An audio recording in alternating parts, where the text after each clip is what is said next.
আসসালামু আলাইকুম এভরিওয়ান। অনেকেই বলে থাকেন খাসির মাংসে গন্ধ থাকে। সঠিকভাবে রান্না করতে পারলে অনেক বেশি স্বাদের হয় এবং গন্ধ আসে না। প্রথমে 6টি বড় সাইজের পেঁয়াজ নিয়েছি, তেজপাতা ও আস্ত গরম মশলা নিয়েছি। আর লাগবে হলুদ, মরিচ ও 6-7টি কাঁচামরিচ। আর লাগবে লবণ, জিরা ও ধনিয়া গুঁড়ো। আর নিয়েছি শাহি গরম মশলা গুঁড়ো। এখন আস্ত গরম মশলা পানি দিয়ে ভালো করে ধুয়ে নিব।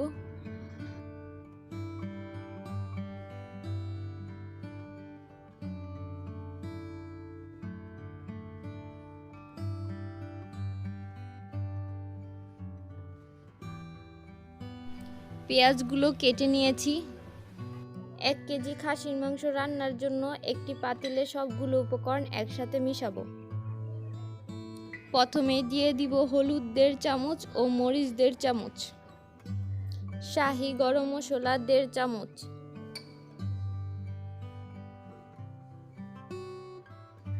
জিরা 1.5 চামচ, ধনিয়া 1 চামচ ও লবণ পরিমাণ মতন।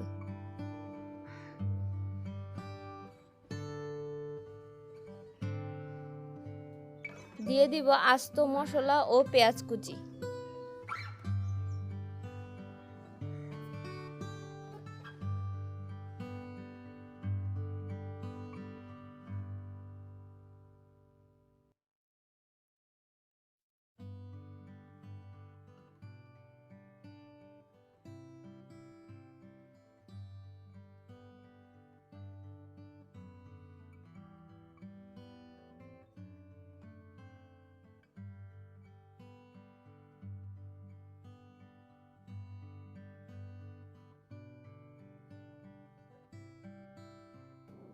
এই পর্যায়ে দিয়ে দিব আদা রসুন বাটা আধা কাপ।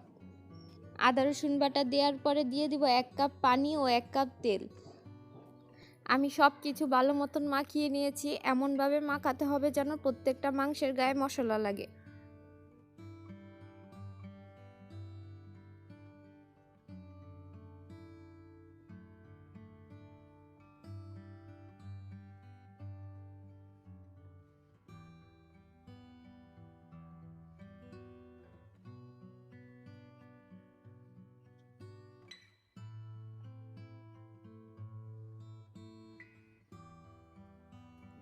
মাংস চুলায় বসিয়ে দিয়েছি এবং একটা ঢাকনা দিয়ে ঢেকে দিব। মাংস বসানোর পর চুলার আঁচটা মিডিয়ামে রেখে দিতে হবে। একটু পরপর ঢাকনা উঠিয়ে নেড়েচেড়ে দিতে হবে, নইলে নিচে লেগে যেতে পারে।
খাসির মাংস কষানো হয়েছে, এই পর্যায়ে পরিমাণ মতন পানি দিয়ে দিব। খাসির মাংস রান্নায় ঝোল কম রাখলে বেশি স্বাদের হয়। আমি এখানে 1 কাপ পানি দিয়েছি, আপনারা চাইলে আরো বেশি পানি দিতে পারেন।